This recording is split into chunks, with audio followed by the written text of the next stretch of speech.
बॉलीवुड खत्म हो रहा है क्योंकि साउथ की इंडस्ट्री बॉलीवुड को पीछे छोड़ के बहुत आगे निकल रही है।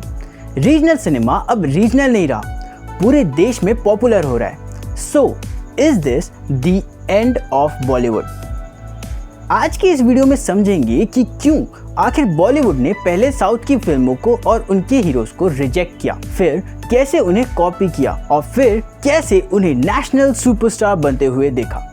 समझते हैं about the fall of Bollywood.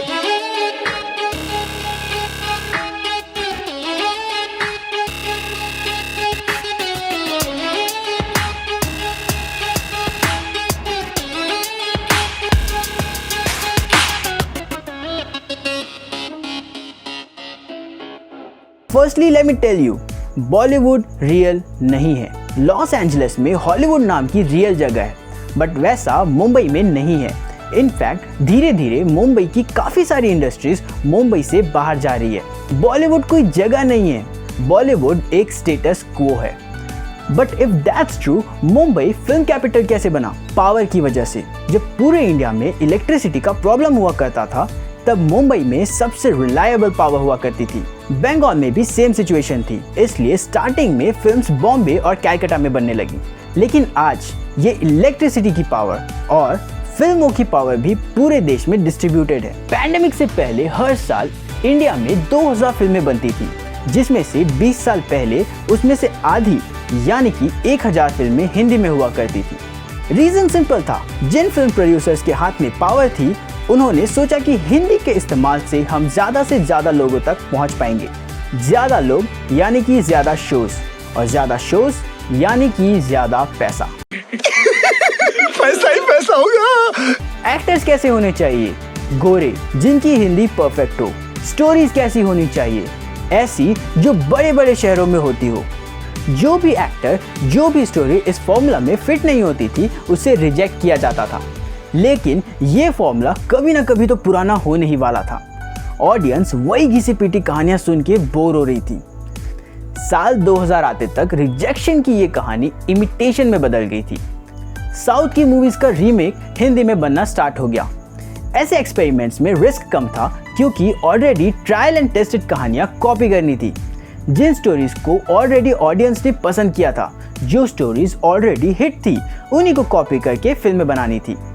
कई पॉपुलर हिंदी मूवीज जिसमें बड़े बड़े स्टार्स हैं, वो एक्चुअली रीजनल मूवीज के रीमेक्स थी। कुछ एक्सपेरिमेंट बहुत अच्छी तरह से एक्सेप्ट हुए, बट बहुत बार एक्टर्स और डायरेक्टर्स अलग होने की वजह से ये एक्सपेरिमेंट फेल हो गए। सैराट आज तक की हाईएस्ट ग्रॉसिंग मराठी फिल्म है, जिसे हिंदी में बनाने के बाद उसे लोगों ने कम्प्लीटली रिजेक्ट कर दिया, क्योंकि कंपैरिजन ओरिजिनल से होना ऑब्वियस था।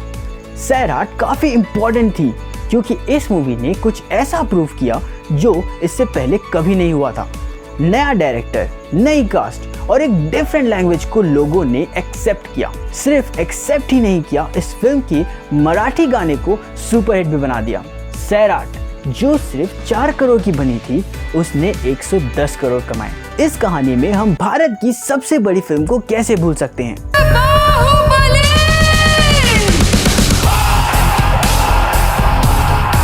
बाहुबली, जिसने फाइनेंशियल रिकॉर्ड्स तो ब्रेक किए ही, लेकिन उसके साथ साथ एक और चीज ब्रेक की, और वो था language barrier. Did you know, Baahubali total 10 languages में रिलीज हुई थी, जिसमें इंडियन लैंग्वेजेस के साथ साथ Japanese, Chinese, Taiwanese, French, German and Spanish भी शामिल है। बाहुबली बिगनिंग ने 650 करोड़ और कंक्लूजन ने 1800 करोड़ कमाए हैं। Baahubali was an instant hit. South Indian films हमेशा से ही टेक्निकली सुपीरियर थी। साउथ इंडियन इंडस्ट्री अपने डिसिप्लिन के लिए जानी जाती है। कितना भी बड़ा स्टार क्यों ना हो, स्पॉट बॉय से लेकर डायरेक्टर तक सबको एक फिक्स शेड्यूल फॉलो करना पड़ता है। 2017 में बाहुबली के साथ पहली बार एक तेलुगु फिल्म ने साल की सबसे हाईएस्ट ग्रॉसिंग फिल्म बनी, और फिर ये सिलसिला खत्म नहीं हुआ। 2018 में 2.2, 2021 में पुष्पा, और इस साल RRR ऑलरेडी बॉक्स ऑफिस के टॉप पर है। मूवीज जैसे कि KGF, विक्रम अपनी ही सिनेमैटिक यूनिवर्स बना रहे हैं। मिनल मुरारी और हाल ही में release Kartikeya 2 science fiction genre में एक्सपेरिमेंट कर रही है, और ये एक्सपेरिमेंट सक्सेस भी हो रहे हैं। अगर साउथ की मूवीज इसी तरह से ग्रो करती रहेगी तो आई एम वेरी श्योर बहुत ही जल्दी ये इंडस्ट्री हॉलीवुड को भी पीछे कर सकती है। Content is king. Raise your hand अगर आपने 2 साल में कोई भी ऐसी फिल्म देखी हो जो हिंदी या इंग्लिश में अवेलेबल नहीं थी।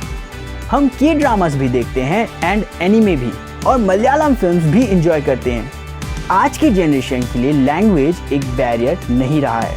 इन today's world language is no longer a barrier, it is a bridge.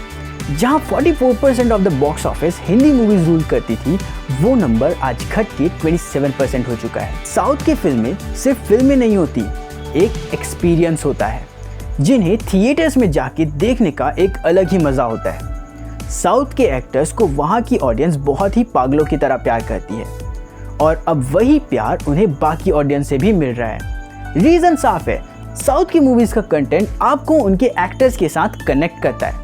South movies का बैकग्राउंड म्यूजिक, डायलॉग, एक्टिंग, हर चीज बहुत ही अच्छे तरीके से डिजाइन की गई होती है। 2020 में पैरासाइट नाम की कोरियन मूवी ने ऑस्कर जीता। तब उसके डायरेक्टर ने एक इम्पॉर्टेंट लाइन कही कि जब हम सबटाइटल्स के 1 इंच का बैरियर पार करते हैं, तब और अमेजिंग फिल्में और अमेजिंग कंटेंट हम देख सकते हैं। आज भारत में जो हो रहा है उसके लिए ये लाइन काफ़ी रेलेवेंट है। रीजनल सिनेमा बड़ी तेजी से नेशनल सिनेमा बन रही है। सिनेमा सिर्फ सिनेमा नहीं होती, cinema are the mirror to the society. और ज़रूरी नहीं है कि ये मिरर समाज के सिर्फ एक ही साइड को रिप्रेजेंट करे।